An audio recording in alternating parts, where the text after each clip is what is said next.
কাণ্ড দেখো, কেমন করে বসে টিভি দেখছে দেখো। হ্যালো এভরিওয়ান, সবাই কেমন আছো? তো একটা ছোট্ট ভিডিও তোমাদের সাথে শেয়ার করছি। আর এই ছোট্ট ভিডিওতে একটা বড় এবং অনেক দামি একটা কথা তোমাদেরকে বলছি। মাকে ছাড়া মা হওয়া যায় না, একদমই সত্যি কথা তোমাদের সাথে বললাম। প্রায় সবারই মা বলে থাকে মা হ তারপরে বুঝবি। এই কথাটা আমার মাও আমাকে অনেকবার বলেছে, কিন্তু তখন এই কথাটার অ্যাকচুয়াল মিনিংটা বুঝিনি। বাট মা হওয়ার পরে মায়ের গুরুত্বটা খুব ভালো করে আমি বুঝতে পেরেছি। আজকে জানুয়ারি 15, প্রায় 7.5 মাস পর আমি ভিডিওটাকে এডিট করছি। Hello everyone, welcome to a new blog. তো আমি যেমন আমার ব্যাকগ্রাউন্ড দেখে বুঝতে পারছো যে আমি বাড়িতে এসেছি। আজকেরই এলাম সন্ধ্যাবেলা। ও মাসি হাই, তুমি হাই বলতে পারো? দেখছে। তো সন্ধ্যাবেলা এলাম, আমার মা এখন রান্নাবান্না করছে। আজকেরই বোনেরও আসার কথা ছিল, কিন্তু ও এলো না, ও কাল সকালে আসবে। আমি যে আর চ্যানেলে ভিডিও আপলোড করতে পারবো এটা আমি অ্যাকচুয়ালি সত্যি কথা আমি ভাবিনি, কারণ আমি ভিডিও নিজে করি, এডিটও নিজেই করি। আর আমার চ্যানেলে আমি নিজে দায়িত্ব সহকারে ভিডিও আপলোড করি, এখানে কেউ আমাকে হেল্প করে না। আর ভিডিও বানাতেও কেউ হেল্প করে না, এডিট করতেও কেউ হেল্প করে না। কিন্তু আমি ভাবতেও পারিনি যে আমি ভিডিও আপলোড করতে পারবো, কেননা তখন বেশ কিছু ভিডিও বানিয়েছিলাম। বেবি হওয়ার পর এত বেবির পিছনে টাইম লাগে, একটা ছোটো বাচ্চার পিছনে অনেকটা টাইম ইনভেস্ট করতে হয়। আর আমি সবথেকে বড় কথা থাকি একা। আমার মা এসে যদিও আমার কাছে অনেকটা টাইম ছিল, কিন্তু তারপরেও বেবির পিছনে অনেকটা টাইম দিতে হতো। মা যেমন বাড়ির কাজগুলো করতো, আমাকে হেল্প করতো, সেই জন্য কিছু কিছু ভিডিও বানাতাম, কিন্তু সেগুলোকে রেগুলার বেসিস আপলোড তো একদমই সম্ভব হতো না। সেগুলো এখন যেহেতু কিছুটা টাইম পেয়ে উঠছি, কেননা মেয়ে একটু বড় হয়েছে, নিজের মতো খেলতে পারে, তো সেই জন্য এখন পিছনে গিয়ে দেখছি অনেকগুলো ভিডিও আছে। তো তার জন্য সরি চেয়ে নিচ্ছি অনেক পুরনো ভিডিও আপলোড করার জন্য। বাট বেবি হওয়ার পরে মেয়েদের মধ্যে না অনেক ইমোশনাল চেঞ্জেস বেবি গার্ল, কেউ সেটা বুঝতে পারে কেউ পারে না। আর পোস্টপার্টাম ডিপ্রেশন বলে করছি যে আমি তোমার কান্না পাচ্ছি বেবিকে দেখে, কোনো কারণে তারপরেও নিজেকে সব থেকে দুঃখী মনে হচ্ছে, মানে কিছু ভালো লাগছে না। তো এরকমটা আমার সাথেও হয়েছিল। আমি কখনো এরকম হয়নি যে আমার মা বাড়ি চলে আসছে আর আমি কাঁদছি। তো লিটারালি আমার মা যদি আমাকে ছেড়ে একদিনের জন্য বাড়িতে আসতো, আমি ভীষণ আপসেট হয়ে পড়তাম আর প্রচণ্ড কান্নাকাটি করতাম। এমনকি এতটা আপসেট হয়ে যেতাম যেন মনে হতো যে আমি ভীষণ অসুস্থ হয়ে যাচ্ছি। আর সবথেকে বড় কথা, আমার কাছে অন্য যে কেউ যত লোকই থাকছিল না কেন, আমার দরকার পড়ছিল আমার মাকেই। মানে যখনই আমি আমার মাকে সামনে থেকে দেখছিলাম, তখন আমি বেশি শক্তি পাচ্ছিলাম। আমার মনে হচ্ছিল যে আমার কাউকে দরকার নেই, শুধু আমার মাই আমার সাথে থাক। কেননা আমি যখন আমার মাকে দেখছিলাম, তখন যেন মনে হচ্ছিল যে না, আমি অনেকটা সুস্থ আছি। কিন্তু যেই মা চোখের আড়াল হয়ে যাচ্ছে, সেই জানি না কেন হঠাৎ করে আমার শরীর খারাপ লাগছিল, আমি ঠিক ভালো ফিল করছিলাম না। এই ব্যাপারটা কেন হচ্ছিল জানি না। মায়ের গলার ভয়েসটা যখন শুনছি, তখন মানে চোখ বন্ধ করে মনে হচ্ছে যে না, মা আছে মানে সব কিছু ঠিক আছে।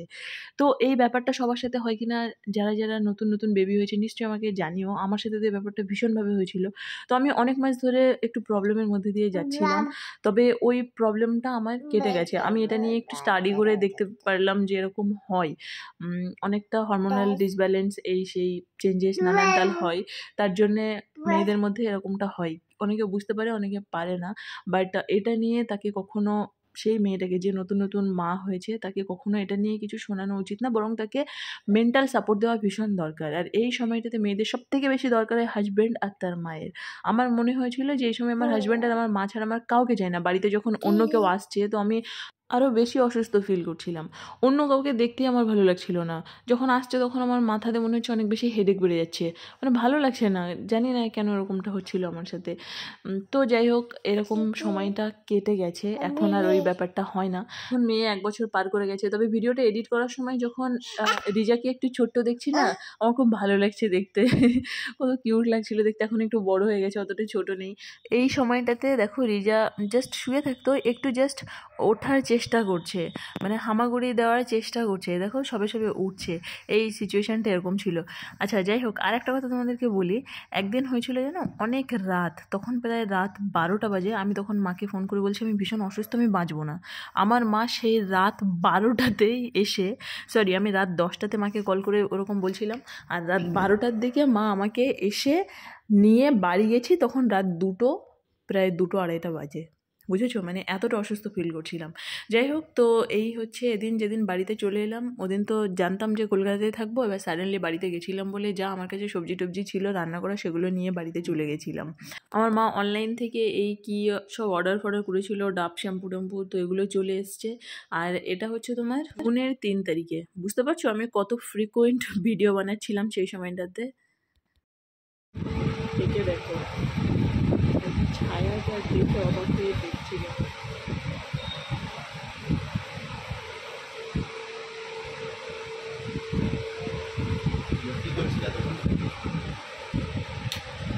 লাইট জ্বললো না, দেখো ওকে, দেখো ও কেমন ছায়া থেকে দেখছে, দেখো দেখো।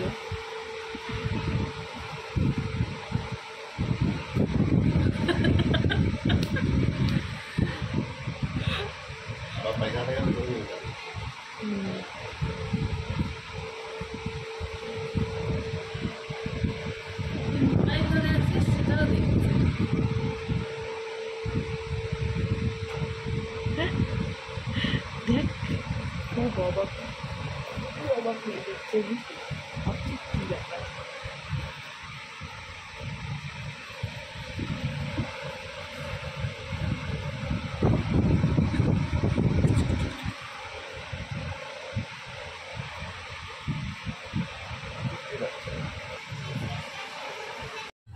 আমার মাম্মা ঘুম থেকে উঠে সাই দিয়ে আমাকে খুঁজছিল। এই আফটার ডেলিভারি সময়টা অনেকটা আপস অ্যান্ড ডাউনসের মধ্যে দিয়ে গেছে, বাট এই সময়টা আর ফিরে আসবে না, সেই জন্য আমি ভিডিওটাকে আপলোড করছি। আর তোমাদেরকে প্রমিস করছি এবার থেকে আমি লেটেস্ট ভিডিও আপলোড করার চেষ্টা করব। তো প্লিজ ভিডিওটা লাইক করে দিও, চ্যানেলটাকে সাবস্ক্রাইব করে দিও। তোমাদের সাথে পরে আবার দেখা হবে। আর এই রিজার এই ছোটোবেলার দিনগুলো আমি রাখতে চাই, সেই জন্য আমি ভিডিওটা অ্যাকচুয়ালি আপলোড করছি। তো চলো বাই, টাটা, তোমাদের সাথে পরে আবার দেখা হবে। সবাই খুব খুব খুব ভালো থেকো। আমরা কলকাতা ফিরে এসেছিলাম, তারপরে আবার ভিডিওটা করেছি জুনের 8 তারিখে, মানে 6 দিন মাঝখানে আর কোনো ভিডিও করিনি, তারপরে আবার ভিডিও করেছি এই একটাই ক্লিপ। সময় পেয়েই উঠছিলাম না। যাই হোক, তো চলো বাই, টাটা, সবাই খুব ভালো থেকো। দেখা হচ্ছে পরের আর একটা অন্য ভিডিওতে।